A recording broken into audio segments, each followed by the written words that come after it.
Rebonjour à tous, bienvenue à l'émission Prendre plaisir à l'informatique.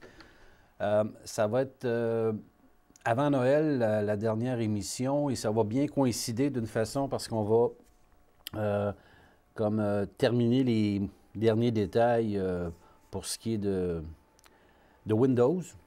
Et quand on va revenir, là, on va commencer à prendre plaisir à l'informatique sérieusement.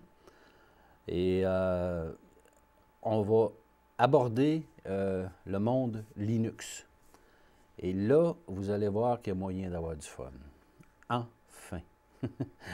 Et là, pour le moment, ben, on va terminer. J'aurais tellement de choses à dire et à expliquer pour ce qui est de la question de Windows et sécurité sur Windows. Et finalement, qu'on en aurait pour des 20, 30, 40 émissions. Mais pourquoi, au fond? Je réfléchissais à ça en fin de semaine, puis je me disais, c'est presque sans fin. Et est-ce qu'on doit vraiment mettre autant d'efforts là-dessus pour... Parce que la base vous a été donnée durant les émissions précédentes. Si vous suivez ce que je vous ai dit, je ne le sors pas au travers de mon chapeau comme ça, c'est éprouvé depuis des années et double-checké, et triple et quadruple-checké. Donc, avec cette base-là, le pire qui peut vous arriver, c'est que, ayant un ordinateur en Windows qui serait bien protégé, vous risquez de connaître certaines lenteurs. Ça risque d'être, votre machine risque d'être moins véloce, comme on parlait tantôt justement avec l'équipe ici.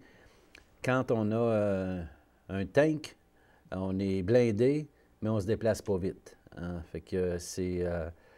vous ne pouvez pas avoir la solidité du tank et vous faire du 100 km/h en 3 secondes, 0-100.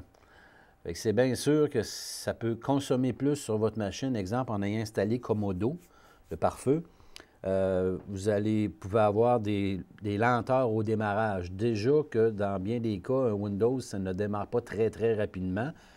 Mais ça dépend aussi de du matériel qu'il y a dans l'ordinateur, combien vous avez de mémoire RAM, qu'on appelle mémoire virtuelle, et la vitesse du ou des processeurs. Donc, ça risque de ralentir votre machine, ralentir l'ouverture, exemple, de Firefox, ralentir, parce que là, vous avez plein de monde qui check pour vous. Et c'est un compromis à faire. Si vous ne permettez pas que personne ne regarde pour vous, ou, exemple, les logiciels que je vous ai expliqués depuis le début, oui, ça risque d'être plus rapide, mais quand vous allez commencer à descendre de vitesse, c'est parce que vous allez avoir tellement de choses qui se sont installées en arrière à votre insu, qu'en réalité, là, vous allez être dans une situation que vous devrez, à un moment donné, prendre votre machine, si vous n'avez pas les connaissances nécessaires, et la prendre et l'emmener chez le technicien. Le technicien va, en réalité, pour lui, un système Windows, c'est de la manne qui tombe du ciel. Hein. C'est fait pour que ça plante et c'est fait pour que les techniciens puissent vivre. Et c'est une genre de façon aussi d'accommodement raisonnable entre Microsoft et les compagnies et les techniciens. Ça fait que finalement, vous êtes que l'otage entre les deux, ou vous êtes, tu sais, quand on parle de système d'exploitation, on se demande qui est-ce qui est exploité dans certains cas. Et quand on se le demande, souvent, on trouve la réponse. Parce que les systèmes étant imposés, vous n'avez pas bien le choix. C'est ça. Puis, si l'ordinateur naît avec une tâche originelle dedans, qui est Windows, parce que moi, je qualifie de tâche originelle, il y en a qui vont dire « Ah, non, t'es pas fin. » Non, je ne veux pas être fin, je suis juste être réaliste, là. Et j'ai tellement vu de cas, j'ai désinfecté des milliers de machines, j'ai écrit des centaines de tutoriels partout sur Internet. J'ai travaillé avec les meilleurs développeurs en système de contre-attaque, en système de protection. Ce que je vous dis là, c'est pas des conneries. C'est la réalité, puis elle est très, très, très plate. Et si on n'avait pas autre chose que Windows, disons qu'on s'ennuierait un peu de notre mère, comme on dit, là. Parce que, c'est sûr, il y a les systèmes Apple, qui sont aussi des systèmes imposés. Et là, ben, Apple, on parle de menottes numériques, comme je vous ai déjà expliqué. Et en réalité, vous n'êtes pas... c'est le logiciel qui vous contrôle et ce n'est pas vous qui contrôlez le logiciel. Fait que mais c'est un compromis à faire de manque de liberté et de menottes numériques que vous acceptez quand vous utilisez un système comme du Apple. C'est un système qui est fiable. Je vous dis à la base, de toute façon, c'est du Unix, c'est du Linux, dont les codes sont fermés, donc vous n'avez pas de droit de regard et vous n'avez pas de droit de modification, à part ce qui vous est autorisé par Apple. Mais c'est des bons systèmes. Mais c'est sûr, en plus, ils utilisent du bon matériel, mais c'est réservé à des gens qui ont plus de moyens financiers, et ça ne devrait pas.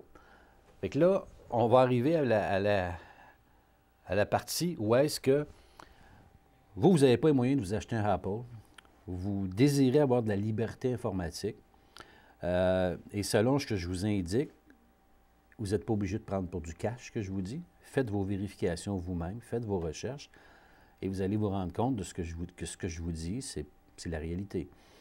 Mais là, vous dites, bon, OK, moi, je fais quoi, là? J'ai un PC, j'ai un portable ou une tour, elle a 1 an, 2 ans, 3 ans, 4 ans. Et puis, j'ai des problèmes avec, ça avance pas, ça roule pas vite, j'ai de la misère il allait bien au début, il allait bien au bout du premier mois que j'utilisais, ça allait bien. Ça fait peut-être 2 fois que vous l'envoyez chez le technicien. À un moment donné, vous dites, c'est-tu obligé, c'est-tu comme ça? Puis là, vous comparez un peu avec les autres autour, et les autres vivent les choses similaires à vous, puis vous finissez par dire, ah ben ça, comme je vous disais à une autre émission, c'est un trouble normal. Vous pouvez continuer à vivre avec ces troubles normaux-là, mais c'est pas prendre plaisir à l'informatique, ça. Pas du tout. Donc, vous avez votre ordinateur, votre PC. Là, vous voyez ici, moi, j'ai justement un Comodo là, qui m'offre Jigbody. Là, ça, c'est justement un service de technicien. Là, là il m'installe Look File Walker. OK, c'est voilà, installation du programme.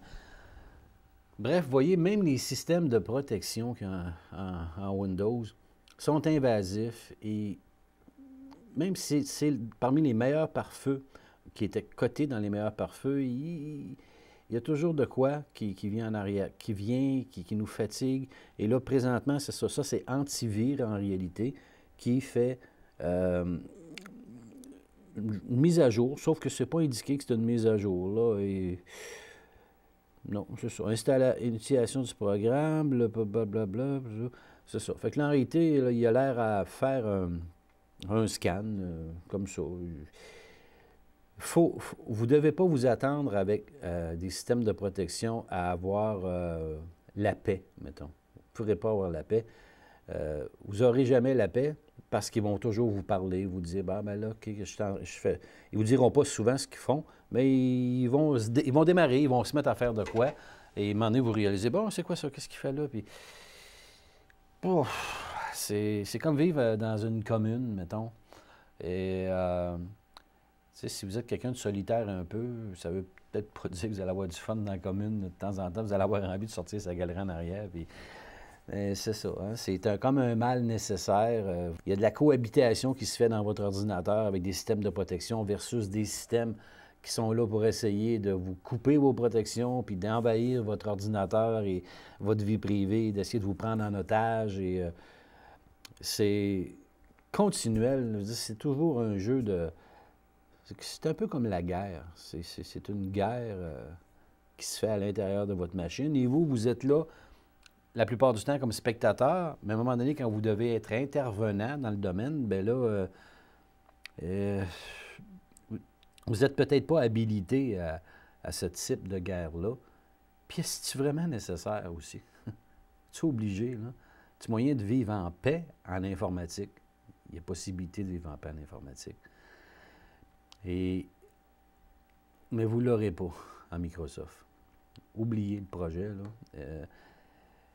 Comme je vous dis, si vous n'avez rien qui vous indique que quelque chose veut vous magouiller dans votre machine, c'est pas parce qu'il ne vous dit pas que ça n'existe pas parce que vous n'avez rien qui vous protège, il y en a qui se prêtent les bretelles, ils disent « Ah, moi, je n'ai pas d'antivirus, moi, j'ai pas de trouble, puis... Non, non, non, t'as pas compris la patente, là. C'est sûr que t'as pas de trouble, il n'y a pas personne qui va chialer et dire « Hey, gars, 45 saletés qui viennent de rentrer dans ta machine en arrière-plan. » Mais non, il n'est pas là pour vous le dire, OK? Il n'y a pas de gardien, il n'y a pas de policier, il n'y a pas... fait que ça rentre, puis ça... Non. Ben, à un moment donné, par exemple, tout ce beau petit monde-là qui est rentré, il décide un bon matin, bon, OK, on passe à l'action. Ben là, ben, vous allez peut-être vous changer d'avis. Vous allez réaliser que j'aurais donc dû, hein, mettre des protections. Bien, ça risque de vous coûter 150-200$ à chaque shot. Hein? Puis le technicien, lui, ne chialera pas. Et puis, vous ne saurez peut-être pas ce qu'il a fait, mais il va tout vous sauver vos documents qu'il est capable de sauver s'ils n'ont pas été patchés par un verre informatique. Il va vous réinstaller votre système, puis il repart avec ça, mon petit homme, puis il fait les mêmes erreurs. L'histoire existe pour nous enseigner le passé et que notre présent se base sur ce passé-là pour ne pas faire les mêmes erreurs. Et ensuite, quand on sait se situer dans le présent, on peut entrevoir un avenir. Et c'est de même dans tout, c'est de même dans la vie aussi. C'est de même mondialement que ça devrait être. Mais on a tendance à avoir la mémoire courte.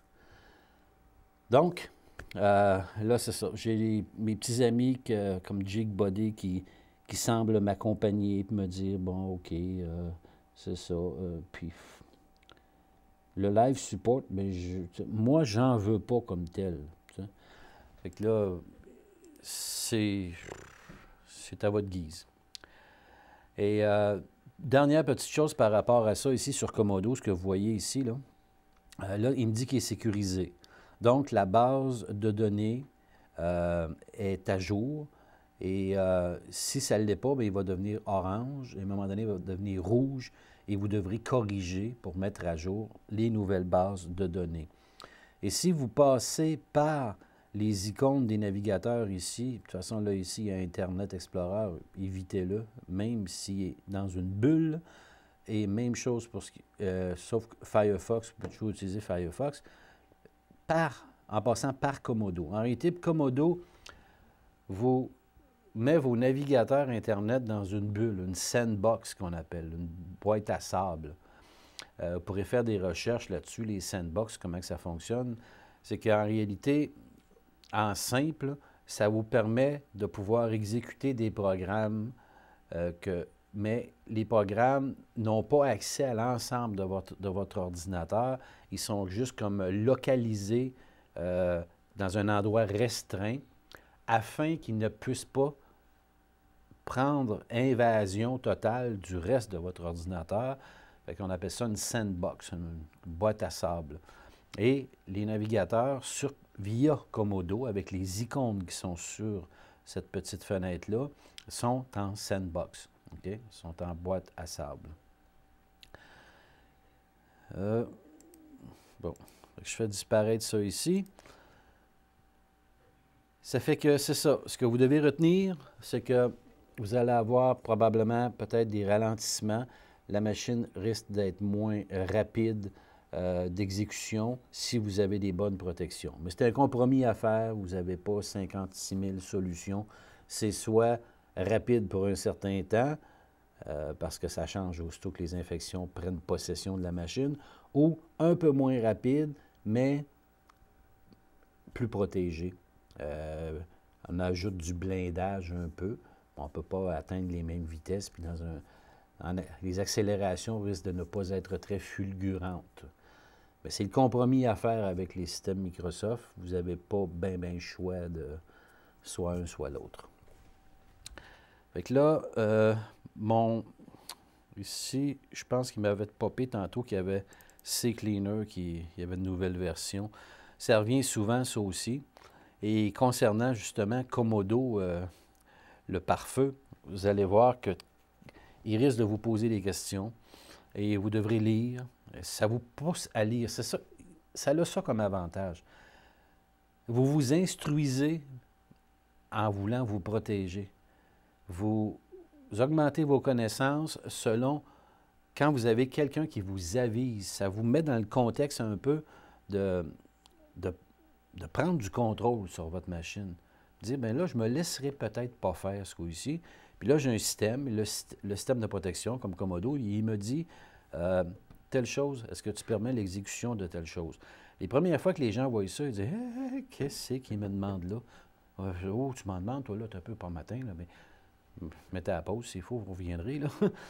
Mais vous devez savoir les questions qu'ils vous posent, pour savoir comment ils répondent.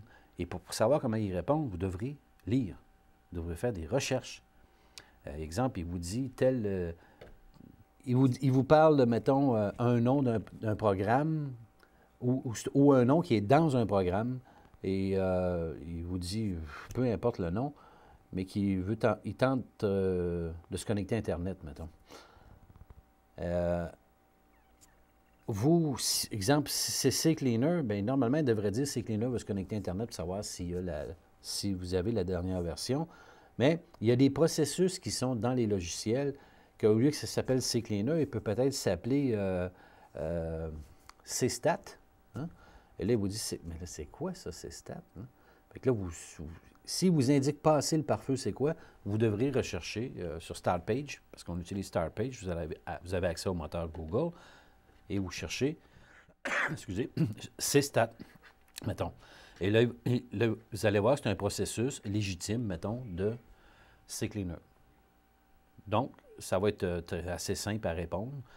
Oui, c'est correct. Autorise-le comme un programme légitime. Mais cet exercice-là que vous allez faire va vous allumer un peu sur comment ça marche, un ordinateur, et va vous éveiller justement sur des choses que vous ne pensiez pas connaître ou vous disiez à l'avance. « Ah, moi, je ne suis pas bon là-dedans. Moi, je ne suis pas bon, je ne comprends rien là-dedans. Moi, moi, c'est du chinois. » Le chinois, ça s'apprend aussi. Hein? Mais là, c'est pas aussi difficile que du chinois, ça, là.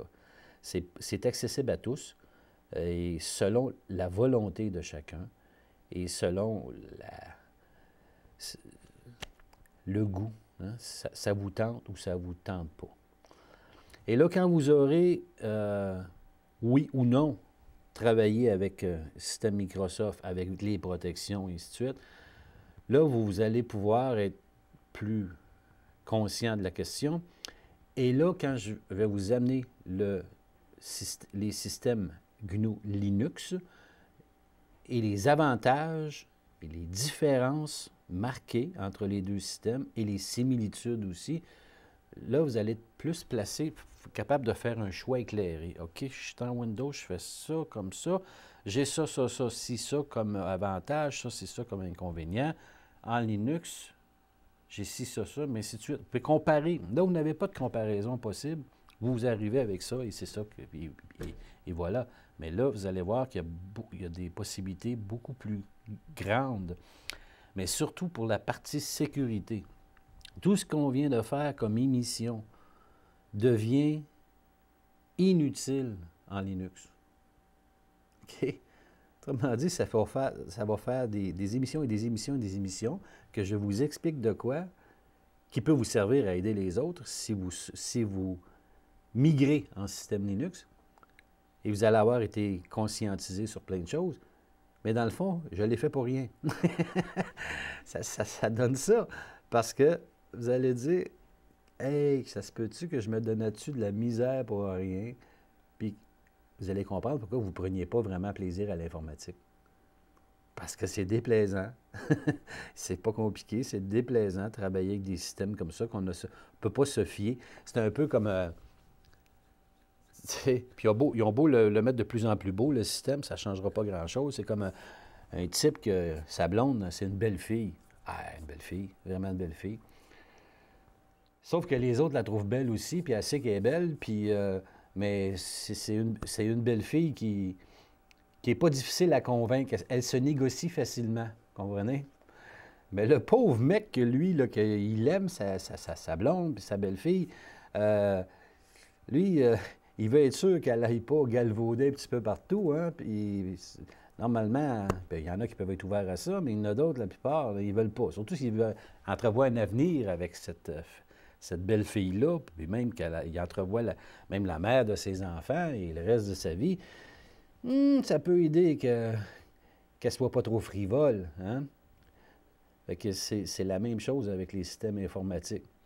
Tu sais, vous avez beau mettre le système beau, mais s'il vous triche à tour de bras, puis il vous joue dans le dos sans arrêt, vous allez finir par le trouver moins beau un petit peu. Mais là, vous avez au moins des options. C'est qu'en système Linux, vous avez des vraies belles filles, là. Vraies belles filles, si vous voulez. Mais, en plus, ils sont... en plus d'être dévoués, ils sont de confiance. De confiance, hyper intelligente, attentionnée. Et là, à un moment donné, je dis, non, je rêve en couleur, là. Non, non, il y a moyen de peut rêver en couleur. Oui, c'est beau, les couleurs.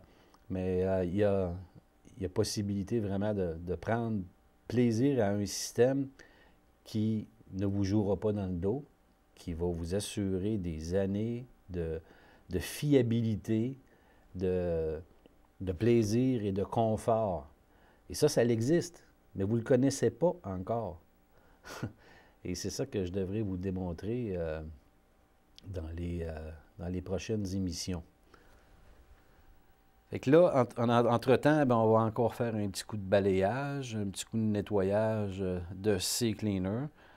Et puis, comme vous savez, je n'utilise pas Internet Explorer. Ça fait qu'en principe, je ne devrais pas avoir de fichiers temporaires, mais c'est, oui, continuellement.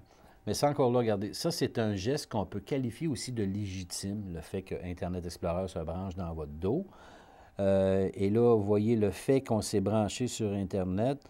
Il devrait me demander tantôt si on a... s'il y a une mise à jour à y avoir de CCleaner, il va nous l'offrir. Et là, vous voyez, là, comme cela, ça bloque. Là, OK. Bon, je ne vais pas fermer Firefox.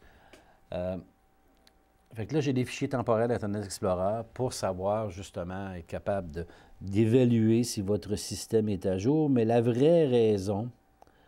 bon, oui, je veux le fermer. La vraie raison, finalement, c'est de toujours s'assurer que vous utilisez une version légitime de Microsoft, que vous avez payé votre dîme à l'oncle Bill. Et moi, dans mon cas, étant donné, comme je vous avais dit, que c'est une version d'essai pour les besoins de l'émission, qui fonctionne dans une machine virtuelle, ben, il me dit « Ah non, tu ne m'as pas rentré mon numéro de licence, tu utilises une version piratée ou tu es victime d'un logiciel de contrefaçon. » Je ne suis pas victime du tout, je suis participant pour les besoins de la cause. Mais c'est ça. Fait qu'en réalité, on voit qu'il y a encore des fichiers temporaires d'Internet Explorer, même si je ne l'ai pas utilisé. Et c'est normal à la fois et anormal aussi d'un autre côté, parce que c'est de l'intrusion. C'est de l'intrusion, parce que ça ne sert pas qu'à mettre à jour votre système. Et là, les erreurs de registre qu'on peut vérifier, on cherche les erreurs, parce que si on a installé des logiciels et on les a désinstallés, ça peut arriver qu'ils traînent plein de choses qui n'ont pas été désinstallées proprement. Et CCleaner va les enlever, des clés qui ne s'adressent pas aux bons endroits, qui sont redevenues désuètes, inutiles. Fait que c'est pas si mal, on n'en a pas beaucoup. Fait qu'on va corriger celle-là. Voilà. Erreur réparée, fermée. Et voilà. Donc, je vais vous donner déjà une prévisualisation un peu de Linux. Parce que là, vous voyez une interface de Windows. Fait que si, pour les prochaines émissions, je vais vous arrêter, je ne vais probablement pas démarrer la machine virtuelle, mais je vais vraiment vous montrer la partie Linux. Mais là, on va en avoir pas mal à expliquer. Et vous allez surtout voir agir l'ordinateur. Vous allez me voir moins moi, vous allez voir l'ordinateur plus, l'interface de bureau. Et là, on va avoir du fun. On va commencer à avoir du fun. Sur ce, je vous dis bonjour à tous et passez des joyeuses fêtes aussi. Et merci de votre assiduité à l'émission et de vos commentaires qu'on a aussi reçus, qu'on est très contents. Donc, je vous dis à la prochaine pour vraiment prendre plaisir à l'informatique.